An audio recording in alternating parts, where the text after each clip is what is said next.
لا يكلف الله نفسا إلا وسعها لها ما كسبت وعليها ما اكتسبت.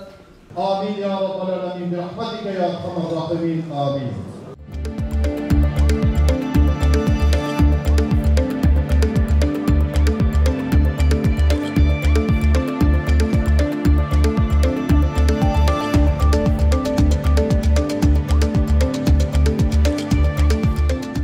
...78 yıl oldu bizim sürgünümüze. Bu herkesin yüreğindedir.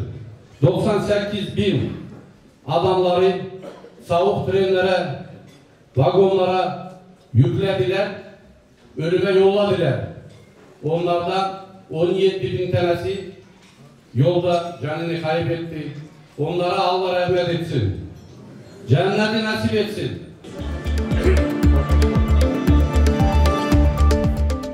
Ağustos Türklerinin sürgüne gönderilmelerinin yıl dönümlerinin her sene iade edilmesinin önemi de burada yatmaktadır. Genç nesillerimize de bu sürgünü anlatacak tarihi unutturmayacağız. Bundan 78 yıl önce Ağızka'da insanlık tarihinin en utanç verici olaylarından biri yaşandı. 14 Kasım 1944 tarihinde 100 bin civarında Ağızka Türk'ü Stalin tarafından öz yurtlarından, topraklarından koparıldılar. Sovyet coğrafyasının dört bir ucuna sürgün edildiler.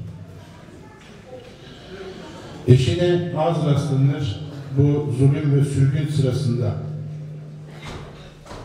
20 bine yaklaşık Ağızkalı kardeşimiz maalesef soğuk, yokluk, açlık ve perişanlık içinde hayatlarını kaybetti. Çok sevdiğim bir Ağızkalı şair Ercan Demirci'nin çok güzel ifadeleri var. Ağızka ağıtında diyor ki, özüm Türk, sözüm Türk, Türk olan beni dinlesin. Ağızka'yı düşündükçe Türk'üm diyen duysun sesini.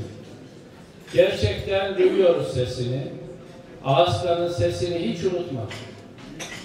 Geçen zaman üzerini hiçbir zaman kapatmadı. Acılarımız dünkü gibi duruyor. Yine şair Ercan Demirci diyor ki,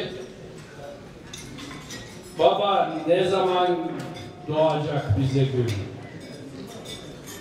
Ben inanıyorum ki 12 Kasım 2021 tarihinde gün doğdu. Türk Devletler Teşkilatı'nın kuruluşu aynı zamanda Ağızka'nın da bir kurtuluşudur.